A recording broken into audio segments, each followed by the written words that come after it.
Good evening है class 10th की प्यारे बच्चों। आज हम लोग चलेंगे जो हम लोग की रिवीजन सीरीज की क्लास चल रही है, इसकी 15वीं क्लास पे चलेंगे। और इस 15वीं क्लास में आज हम लोग पोएट्री के इंपॉर्टेंट सेंट्रल आइडिया को देखेंगे और इसके साथ साथ 4 लाइन की पोएम को भी आज की इस क्लास में कवर करेंगे। और आज की इस एक क्लास से आपके बोर्ड परीक्षा में 6 नंबर पक्के हो जाएंगे। और 6 नंबर कैसे पक्के होंगे, यहाँ पर आप लोग सिलेबस देख सकते हैं। तो यहाँ पर देखिए आपका पोएट्री का सिलेबस है और इस पोएट्री के सिलेबस में देखिए आपका 13वां पॉइंट दिए हुए हैं। One short answer type question based on poetry lessons in about 30 to 40 words. Means आपके जो पोएट्री के सभी पोएम दी गई हैं उन सभी पोएम में से एक शॉर्ट आंसर टाइप क्वेश्चन पूछा जाएगा। और ये कितने नंबर का होगा? 3 नंबर का होगा। आर ऑब्लिक में आर देखिए दिए हुए हैं, या तो आप इसके स्थान पे कर सकते हैं, क्या कर सकते हैं, 4 lines from any poem prescribed in the syllabus. Means जो आपकी पोएम है उन सभी पोएम में से किसी भी पोएम की आप 4 लाइन की कविता लिख सकते हैं। तो भैया आपको हम कहेंगे कि आप बिल्कुल शॉर्ट आंसर टाइप क्वेश्चन बिल्कुल नहीं तैयार करेंगे। आप तैयार क्या करेंगे? आप 4 लाइन की पोएम को तैयार करेंगे। तो आज की इस क्लास में आपको यही 4 लाइन की पोएम को बताएंगे कि किस पोएम का आप 4 लाइन तैयार करोगे, कैसे तैयार करोगे, कितनी पोएम आप जो है तैयार करोगे, इसके बारे में विस्तार से आपको चीजें बताएंगे। तो ये हो गया, इस क्लास में इसे कवर करेंगे 4 लाइन की पोएम को। उसके बाद देखिए 14वां पॉइंट दिए हुए हैं, central idea of the given poem. Means आपकी बोर्ड परीक्षा में 3 पोएम का नाम देंगे, उन 3 पोएम में से आपको किसी एक पोएम का सेंट्रल आइडिया करना होता है। तो भैया आज की इस क्लास में टोटल आपको केवल 4 सेंट्रल आइडिया बताएंगे और उन्हीं 4 सेंट्रल आइडिया में से एक सेंट्रल आइडिया आपकी बोर्ड परीक्षा में पूछी जाएगी, इस बात की गारंटी आपको देंगे। ठीक है, तो भैया आज की इस क्लास के साथ आपको पूरी गारंटी के साथ करें कि 6 नंबर पक्के हो जाएंगे। 6 नंबर कहीं नहीं जाएंगे आज की इस क्लास के साथ, क्योंकि भैया जितनी भी इंपॉर्टेंट चीजें सारी चीजें हम आपको इस क्लास में करा देंगे। और क्लास कंप्लीट होने के बाद आपको अंदर पूरा कॉन्फिडेंस आ जाएगा कि बिल्कुल आपके 6 नंबर पक्के हो गए हैं, कहीं इधर उधर जाने वाले नंबर नहीं है। और इसके साथ साथ प्यारे रिवीजन सीरीज की जितनी भी क्लासेस दी गई हैं आप सभी क्लासेस अटेंड करेंगे, क्योंकि सारी क्लासेस आपके लिए इंपॉर्टेंट हैं। और अभी तक जितनी रिवीजन सीरीज की क्लास हुई है उनमें से कोई भी क्लास छूटी हो आपकी, तो आप चैनल की प्लेलिस्ट में जाएंगे। चैनल की प्लेलिस्ट में जाएंगे तो वहां पर आपको क्लास 10th रिवीजन सीरीज 2023-24 करके प्लेलिस्ट मिल जाएगी। उस प्लेलिस्ट में अभी तक जितनी भी क्लासेस चली हुई हैं सारी क्लासेस एक शेड्यूल वाइज लगी हुई हैं, तो जहां से भी आपका छोटा हो आप वहां से देख करके पूरा कर सकते हैं। और इसके साथ साथ प्यारे एक क्लास क्रैश कोर्स के बच्चों के लिए भी कंबाइंड क्लास है, मतलब क्रैश कोर्स और यूट्यूब के रिवीजन सीरीज की दोनों बच्चों की एक कंबाइंड क्लास है। बस क्रैश कोर्स के बच्चों के लिए एक क्लास नंबर 16 है, मींस 16वीं क्लास है। रिवीजन सीरीज की 15वीं क्लास और क्रैश कोर्स की एक क्या है, 16वीं क्लास है। बस इतना अंतर है, बाकी और कोई अंतर नहीं है। और क्रैश कोर्स के बच्चे ध्यान देंगे, आप इस क्लास को कहीं पर भी शेयर नहीं करेंगे, क्योंकि एक क्लास क्रैश कोर्स में पहले दे दी जाएगी और यूट्यूब पर रिवीजन सीरीज में बाद में आएगी। तो इसलिए क्रैश कोर्स के बच्चे इस क्लास को कहीं पर भी शेयर नहीं करेंगे। बाकी जो यूट्यूब के बच्चे हैं, यदि आप क्रैश कोर्स में एडमिशन लेना चाहते हैं तो आपकी फीस 199 से कम करके केवल 99 रुपए कर दी गई है, आप एडमिशन ले सकते हैं। एडमिशन पूरा प्रोसेस पूरा क्लास के अंत में बता दिया जाएगा।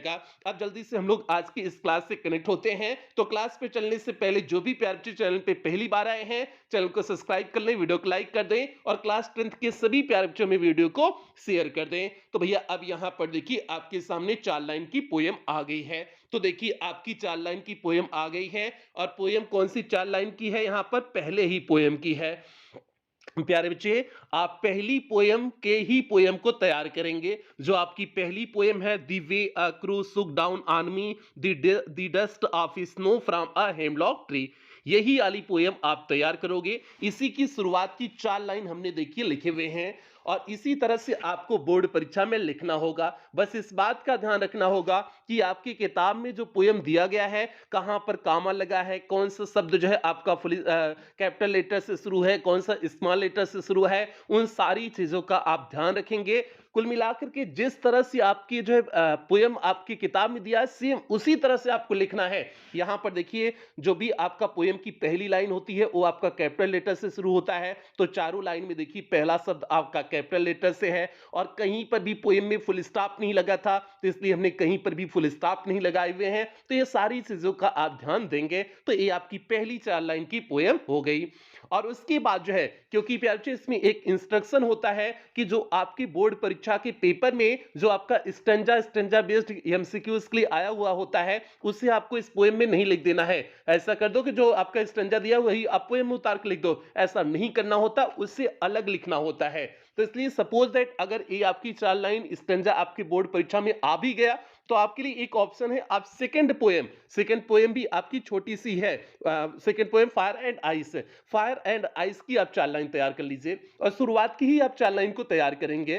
ठीक है, तो शुरुआत की आप 4 लाइन तैयार कर लीजिए। Some say the world will end in fire, some say in ice, from what I have tasted of desire I hold with those who favour fire. तो भैया इसको भी 4 लाइन तैयार कर सकते हैं। इसमें देखिए दूसरे लाइन में कामा लगा है, तीसरे लाइन में चौथे लाइन में फुल स्टॉप लगा है और प्रत्येक लाइन का पहला अक्षर कैपिटल लेटर है। तो सारी चीजों को जैसे यहां पर लिखा गया है सेम उसी तरह से आप बोर्ड परीक्षा में भी लिखेंगे। इस बात को आप दिमाग में सेट कर लीजिए। बस यही पहली पोएम का 4 लाइन और दूसरी पोएम का 4 लाइन यही तैयार करिए, बस आपको और कुछ तैयार नहीं करना है। ठीक है, तो पहली पोएम का 4 लाइन, शुरुआत की 4 लाइन और दूसरी पोएम की 4 लाइन, बस यही 8 लाइन अगर आप तैयार कर ले रहे हैं। अगर 4 लाइन में से कोई भी आपके बोर्ड परीक्षा में एमसीक्यूज के लिए आ भी जाता है तभी आपकी 4 लाइन सेफ बची रहेगी, उसे आप लिख दोगे तो आपका काम हो जाएगा। तो इसलिए भैया आप पहली पोएम की 4 लाइन और दूसरी पोएम की 4 लाइन तैयार कर लेंगे और इससे आपकी बोर्ड परीक्षा में 3 नंबर पक्के हो गए।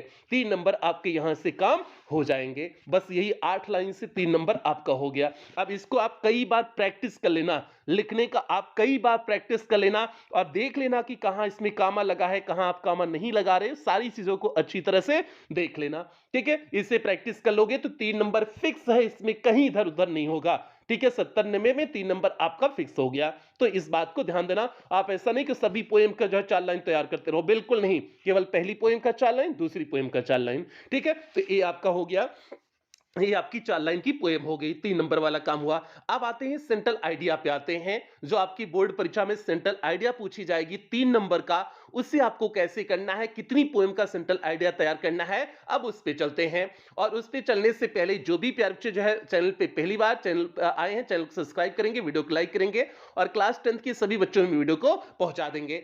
अब यहां पर देखिए प्यारे बच्चे आपके सामने जो है पहली पोएम की सेंट्रल आइडिया है। अब आपको बताते हैं कि कितनी पोएम को आपको सेंट्रल आइडिया तैयार करना है।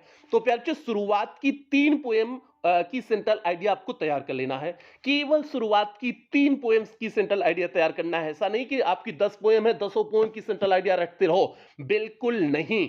शुरुआत की 3 पोएम की सेंट्रल आइडिया तैयार करना है और एक आध जो इंपॉर्टेंट हो उसे तैयार कर लेना। मतलब आज की इस क्लास में आपको 4 सेंट्रल आइडिया बताए हुए हैं और 4 सेंट्रल आइडिया में शुरुआत की 3 सेंट्रल आइडिया है और एक एमंडा की सेंट्रल आइडिया है। तो 4 सेंट्रल आइडिया लिखे लिए हुए हैं, लेकिन आपको कह रहे हैं कि शुरुआत की आप 3 सेंट्रल आइडिया तैयार कर लेना, पूरी गारंटी के साथ कर रहे हैं कि उसी 3 में से आपकी बोर्ड परीक्षा में एक सेंट्रल आइडिया पूछी जाएगी। तो भैया शुरुआत की 3 सेंट्रल आइडिया आज की इस क्लास में लिए हुए हैं, आपको समझाते हैं कि कैसे लिखते हैं, क्या क्या चीजों को लिखते हैं। अब ये भी बात आती है कि सर सेंट्रल आइडिया में लिखते क्या है। तो भैया सेंट्रल आइडिया में जो है उस पोएम के द्वारा कवि क्या कहना चाहते हैं, क्या संदेश आप तक पहुंचाना चाहते हैं, उसी संदेश को आपको लिखना होता है। यही जो है सेंट्रल आइडिया होती है। मतलब उस पोएम की थीम क्या है, किस विषय पे वो पोएम है, उन्हीं सारी चीजों को आपको सेंट्रल आइडिया में लिखना होता है। तो भैया अब जैसे पहली आपकी पोएम है dust of snow. Dust of snow में क्या कवि दिखाए हुए हैं, इसके कवि कौन है, रॉबर्ट फ्रॉस्ट हैं। रॉबर्ट फ्रॉस्ट क्या दिखाए हुए हैं, रॉबर्ट फ्रॉस्ट इसमें बताने की कोशिश किए हुए हैं किस तरह से जिंदगी में छोटी छोटी चीजें आपकी मनोदशा को बदल देती हैं। जैसे जो है कवि का जो है वहां संपर्क नेचर से हुआ, बर्फ के टुकड़े उनके ऊपर गिरे, उसके बाद उनकी मनोदशा पूरी तरह से बदल गई। जो वह दुखी थे वह जो है प्रसन्न मूड में अब आ गए थे, प्रसन्न मनोदशा में आ गए थे। तो इन्हीं सारी सारी चीजों को आपको इस जो है सेंट्रल आइडिया में लिखना होता है। मतलब जो भी उसकी थीम है उसी को आपको पकड़ करके लिख देना होता है। तो भैया ये हो गया। जैसे सेंट्रल आइडिया का हिंदी अर्थ ही समझ लीजिए। सेंट्रल मींस होता है मुख्य, होता है आइडिया मींस विचार, मींस कविता के मुख्य विचार को आपको लिखने हैं। आप हिंदी अर्थ ही देख लीजिए। सेंट्रल मींस हो जाएगा मुख्य, आइडिया मींस विचार, जो मुख्य विचार कविता के होते हैं वही सेंट्रल आइडिया होता है। तो अब आपका देखिए पहली पोएम का सेंट्रल आइडिया कैसे लिखे हुए हैं। देखिए लिखे हुए हैं, The poem Dust of Snow means यह कविता dust of snow has been composed by Robert Frost, यह रॉबर्ट फ्रॉस्ट के द्वारा लिखी गई है। ये सभी पोएम में आप जोड़ दोगे, शुरुआत की 3 पोएम में आप जो भी पोएट के नाम हो आप इस तरह से जोड़ करके लिख दोगे। आगे है द पोएम एक्सप्रेसेस, यह कविता व्यक्त करती है द सिग्निफिकेंस मीन्स महत्व ऑफ स्मॉल थिंग्स मीन्स छोटी छोटी चीजों का। यह कविता छोटी छोटी चीजों के महत्व को दिखाती है। इन चेंजिंग वंस एटीट्यूड, कैसे जो है किसी के दृष्टिकोण में बदल देती है। मतलब जो है यह कविता व्यक्त करती है छोटी छोटी चीजों के बारे में कि कैसे ये छोटी छोटी चीजें किसी के दृष्टिकोण को बदल देती हैं। दी पोएट अप्रिसिएट्स मीन्स कभी प्रशंसा करता है दी ब्यूटी ऑफ द स्नोफ्लेक्स, मतलब बर्फ के टुकड़े के जो है सुंदरता की, जो है सुंदरता की प्रशंसा करता है। विच चेंज्ड हिज मूड, जो उसकी मनोदशा को बदल दिया। And saved many precious moments, और बहुत सारे बहुमूल्य समय का उसके बचा लिया। From being wasted away means बर्बाद होने से, और उसके बहुत बहुमूल्य समय को बर्बाद होने से बचा लिया। अकॉर्डिंग टू दी पोएट, कवि के अनुसार, when the crow Shuk the hemlock tree, जब कौवे ने जो है हेमलॉक धतूरे के वृक्ष को हिलाया। And dust of snow fell on the poet, और जो है बर्फ का टुकड़ा कवि के ऊपर गिरा। His sadness mood changed into happiness, उसका दुखी वाला मूड किसमें बदल गया, प्रसन्नता वाली मूड में बदल गया। तो भैया ये हो गया आपका जो है इस पहली पोएम की सेंट्रल आइडिया होगी। जो इसका मुख्य विषय था हमने उस मुख्य विषय को इस पोएम के सेंट्रल आइडिया में दिखा दी, और जो इस पोएम की समरी भी थी उसे शॉर्ट समरी भी हमने यहां पर लास्ट में दिखा दी कि इस पोएम में कवि कहना क्या चाहते हैं, क्या कहानी थी, उस चीज को भी हमने दिखा दिए। मतलब पहले आप दिखाओगे कि इस पोएम के द्वारा कवि की थीम क्या है, कहने क्या चाहते हैं, उसके बाद शॉर्ट समरी भी आप अंत में लिख दोगे। आपकी सेंट्रल आइडिया बहुत बेहतरीन ढंग से तैयार हो जाएगी। तो एक बार और इस सेंट्रल आइडिया को देखिए, उसके बाद हम लोग जो है दूसरी पोएम की सेंट्रल आइडिया की तरफ आगे बढ़ेंगे। तो सेंट्रल आइडिया देखिए पहली पोएम का, the poem dust of snow has been composed by Robert Frost. The poem expresses the significance of small things in changing one's attitude. The poet appreciates the beauty of the snowflakes which changed his mood and saved many precious moments from being wasted away. According to the poet, when the crows shook the hemlock tree and dust of snow fell on the poet, his sadness mood changed into happiness. तो भैया ये हो गया इस पहली poem का central idea हो गया। अब बढ़ते हैं दूसरी पोएम की तरफ। यहाँ पर देखिए दूसरी पोएम आपकी फायर एंड आइस है, और ये फायर एंड आइस भी आप देख सकते हैं जो है 2022-23 दोनों वर्ष की बोर्ड परीक्षा में पूछी गई है। और सभी पोएम पे अच्छे, इसमें जो है चाहे आपकी पहली पोएम हो चाहे दूसरी पोएम है, सभी पोएम आपकी बोर्ड परीक्षा में पूछी गई है। तभी हमने जो कह दिया ना, ये पूरे अनुभव के साथ, पूरे गारंटी के साथ करें कि शुरुआत की 3 सेंट्रल आइडिया को केवल आप तैयार करोगे, आपकी बोर्ड परीक्षा में 19 में से एक सेंट्रल आइडिया आएगी। इस बात की गारंटी आपको दे रहे हैं, ठीक है। तो आप अच्छे से तैयार करिएगा, पूरी सेंट्रल आइडिया के चक्कर नहीं पड़ेंगे। अब यहां पर देखिए दूसरी पोएम का आपका कहानी क्या है, फायर एंड आइस मींस ये संसार फायर से भी समाप्त हो सकता है और आइस से भी समाप्त हो सकता है। फायर किसका जो है इंडिकेट करता है, डिजायर का, और आइस किसको, हेट्रेड को। तो इन्हीं सारी चीजों को आपको इस पोएम की सेंट्रल आइडिया में लिखना है। अब देखिए लिखे हुए हैं, this beautiful poem is compose bye Robert Frost. इसे आपको पहले लाइन तो बताई ही है, लिखना है कि यह सुंदर कविता रॉबर्ट फ्रॉस्ट के द्वारा लिखी गई है। The poet has tried to bring with the difference means कभी अंतर बताने की कोशिश करते हैं between the fire and ice means आग और जो है बर्फ के बारे में अंतर बताने की कोशिश करते हैं। Which represent two different kinds of people, जो दो भिन्न प्रकार के लोगों को रिप्रेजेंट करती है मींस दर्शाती है। According to the poet means कवि के अनुसार, the world can perish by fire means यह संसार अग्नि से भी समाप्त हो सकता है, एंड आल्सो बाय आइस और बर्फ से भी समाप्त हो सकता है। Thus it can perish twice, one by fire and then by ice. इस प्रकार से यह संसार 2 बार नष्ट हो सकता है, एक बार आग से, दोबारा आइस मींस बर्फ से। द पोएट फील्स कभी महसूस करते हैं that the ice of hatred means जो है नफरत की बर्फ इज एज पावरफुल उतनी ही शक्तिशाली है as the fire of desire, जैसे कि इच्छा की आग होती है। To bring complete end of this world, इस संसार के पूरे विनाश के लिए। तो भैया ये हो गया आपका इस दूसरी पोएम का सीधे सटीक सेंट्रल आइडिया हो गया। एक बार और देखिए, उसके बाद हम लोग तीसरी पोएम की सेंट्रल आइडिया की तरफ आगे बढ़ेंगे। तो इस पोएम की सेंट्रल आइडिया कुछ इस तरह से, this beautiful poem is composed by Robert Frost. The poet has tried to bring the difference between the fire and ice which represent two different kinds of people. According to the poet, the world can perish by fire and also by ice. Thus, it can perish twice, one by fire and then by ice. The poet feels that the ice of hatred is as powerful as the fire of desire to bring complete end of this world. आगे बढ़ते हैं तीसरे central idea की तरफ, और एक बार जल्दी से सभी प्यारे बच्चे वीडियो को लाइक कर दें और क्लास 10 के सभी प्यारे बच्चों में वीडियो को शेयर कर दें। अब यहां पर देखिए आपके सामने तीसरी पोएम की सेंट्रल आइडिया है। तीसरी पोएम कौन सी है? अ टाइगर इन दी जू। ये भी 2022-23 दोनों में पूछा गया है, तभी कह दिए ना, जो कह दिए उसको बस आप दिमाग में सेट कर लीजिए कि आपको सभी पोएम, इस तीनों पोएम की सेंट्रल आइडिया को तैयार करना है। तीसरी पोएम अ टाइगर इन दी जू। अब अ टाइगर इन दी जू में क्या बताया गया है? दो वातावरण के बीच तुलना किया गया है। कौन से दो वातावरण? एक जब टाइगर जो है केव अर्थात जो है गुफा में होता है, जू में होता है तब, और एक टाइगर जब जंगल में होता है तब जो है, तो दोनों वातावरण के बीच में इस समय कंपैरिजन तुलना किया गया है। उसी तुलना को आपको इस पोएम की सेंट्रल आइडिया में लिख देने हैं। अब देखिए लिखे हुए हैं,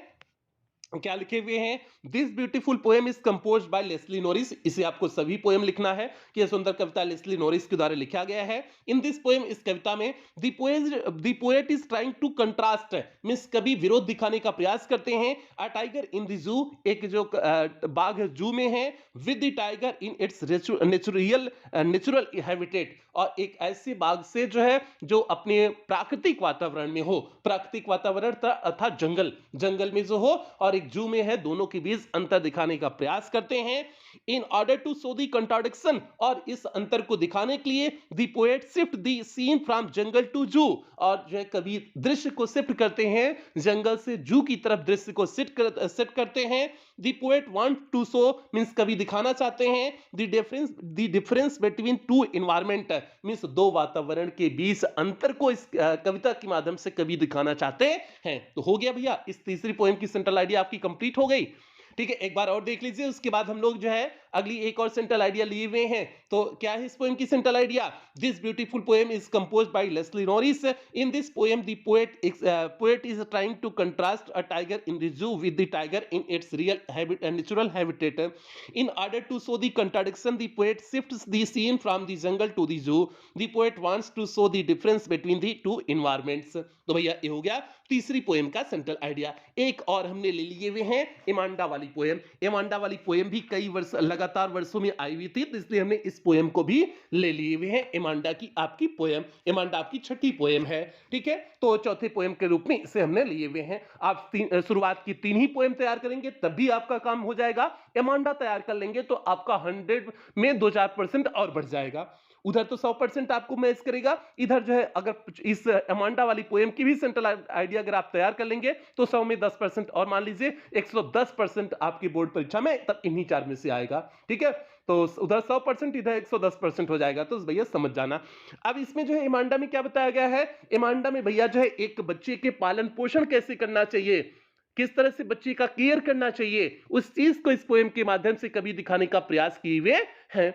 तो तभी तो जो है इस बच्चे एमांडा को जो है उसकी माता जो है बार बार जो है चीजों के लिए कहती है, तो तभी तो ये कल्पना करने लगती है काश में रेपेंजल होती, उसके बाद में टावर पे होती, सारी चीजों मेरे ऊपर कोई हुकूमत नहीं करता। तो इस तरह से जो है, इस तरह से तभी तो वो बोलती है। तो उसके पालन पोषण को कैसे किया जाए, मीन्स एक बच्चे का अपब्रिंगिंग कैसे किया जाए, उसका शिक्षा दीक्षा कैसे दिया जाए, उसे चीजों को बताया कैसे जाए, वो सारी चीजें इस पोएम के माध्यम से कभी बताना चाहते हैं। तो अब देखिए वही लिखे हुए हैं, this beautiful poem is composed by Robin Klein. यह सुंदर कविता रॉबिन क्लेन के द्वारा लिखी गई है। द पोएम फोकसेस, यह कविता फोकस करती है on the upbringing of a small child, means एक छोटे से बच्चे की शिक्षा दीक्षा पर यह पोएम फोकस करती है। तो अपब्रिंगिंग मींस होता है शिक्षा दीक्षा होता है, एक पोएम की शिक्षा दीक्षा पर यह पोएम फोकस करती है। हुज नेम इज अमांडा, और इस बच्चे का नाम क्या है? अमांडा है। It focuses on the struggle, means यह फोकस करती है स्ट्रगल संघर्ष के बारे में, विच अ चाइल्ड इज फेसिंग, जिससे एक बच्ची जो है, एक बच्चा क्या करता है, फेस करता है, उस संघर्ष के बारे में इसमें दिखाया गया है। Poet Robin Klein makes the important point, means poet Robin Klein महत्वपूर्ण बिंदु दिखाते हैं that the children should never be deprived of their freedom, कि बच्चों को उनकी आजादी से दूर नहीं करना चाहिए। डिप्राइव ऑफ मींस होता है दूर करना, कि बच्चों को उनकी आजादी से दूर नहीं करना चाहिए।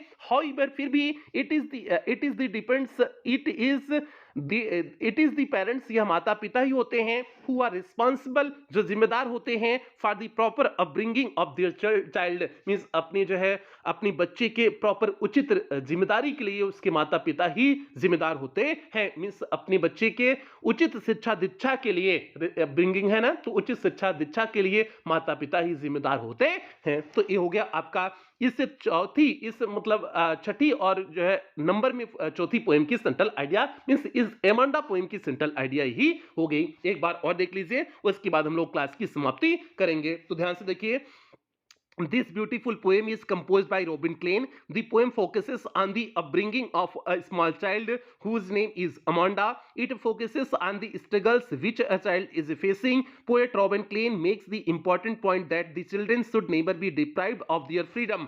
However, it is the parents who are responsible for the proper upbringing of their child. तो भैया इस तरह से आपका जो है ये चौथी पोएम की सेंट्रल आइडिया हो गई, और यहीं पर आपका जो है आज की इस क्लास को समाप्त करेंगे। और हमने जितनी भी इंपॉर्टेंट सेंट्रल आइडिया थी सभी करा दिए, 4 लाइन की कविता करा दिए, पोएम वाला सेक्शन भी आपका कंप्लीट हो गया। उसके बाद अब आपका सप्लीमेंट्री रीडर का सेक्शन चलेगा।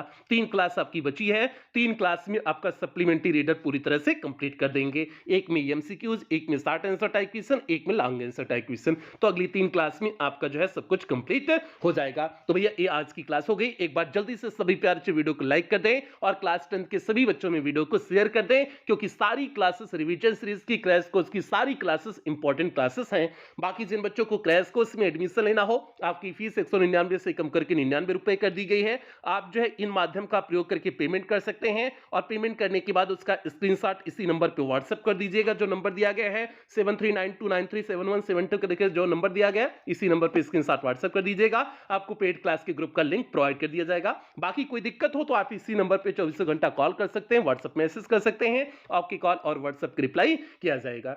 बाकी जो है पेड क्लास वाले बच्चे ध्यान देंगे कि आप इस क्लास को कहीं पर भी शेयर नहीं करेंगे, क्योंकि जो है क्रैश कोर्स के बच्चों में एक क्लास पहले ही दे दी जा चुकी है, तो इसलिए जो है आप इस क्लास को कहीं पर भी शेयर नहीं करेंगे। बाकी यूट्यूब के बच्चे इसे सभी जगह शेयर और लाइक करेंगे वीडियो को, ठीक है। बाकी कुछ बेहतरीन लाइनों के साथ अब क्लास की समाप्ति करेंगे। सफलता के लिए संघर्ष करना कठिन है, पर जीने के लिए संघर्ष करना और भी मुश्किल है। तो इसलिए प्यार से सफल होने के लिए दिन रात आप एक करके मेहनत करो, और यही सभी बच्चों से उम्मीद करते हैं। इन उम्मीदों के साथ सेशन की समाप्ति करते हैं। मिलते हैं अगली क्लास में, तब तक आप लोग अपना ध्यान रखें, अपने परिवार का ध्यान रखें। लव यू ऑल प्यारे बच्चों।